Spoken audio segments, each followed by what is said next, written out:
شروع کرتا ہوں اللہ تعالیٰ کے نام سے جو بڑا مہربان اور نہایت رحم فرمانے والا ہے۔ سیدنا برا بن عازب رضی اللہ تعالیٰ عنہ سے مروی ہے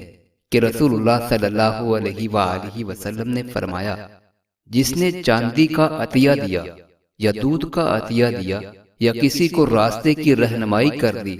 تو اس کو ایک گردن آزاد کرنے کا ثواب ملے گا، اور جس نے لا الہ الا اللہ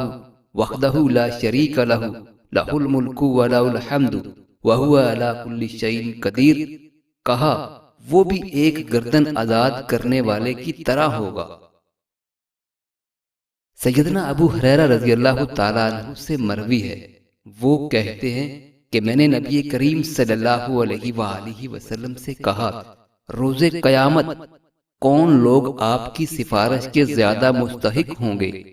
آپ صلی اللہ علیہ وآلہ وسلم نے فرمایا، اے ابو ہریرہ، میرا خیال تھا کہ کوئی آدمی تجھ سے پہلے مجھ سے اس حدیث کے بارے میں سوال نہیں کرے گا، کیونکہ میں نے تیرے اندر حدیث کی ہرس پائی ہے۔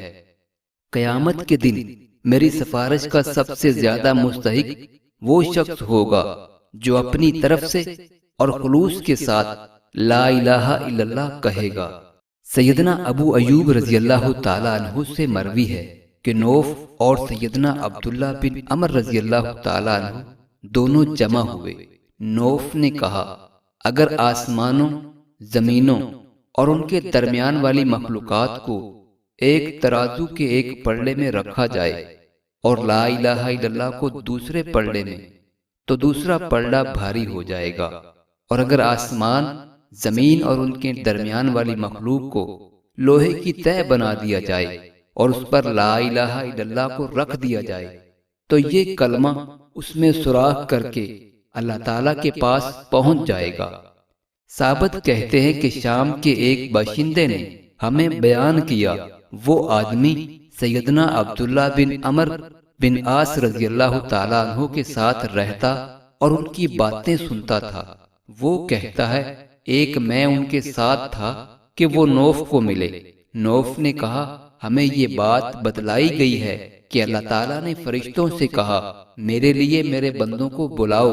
انہوں نے کہا، اے رب، ان کو کیسے بلایا جائے جبکہ ان کے سامنے 7 آسمان حائل ہیں اور ان کے اوپر عرش ہے؟ اللہ تعالیٰ نے کہا، جب وہ لا الہ الا اللہ کہیں گے تو وہ جواب دیں گے، یعنی جب وہ لا الہ الا اللہ کہیں گے تو ایسے ہی ہے کہ وہ اللہ تعالیٰ سے گفتگو کر رہے ہیں۔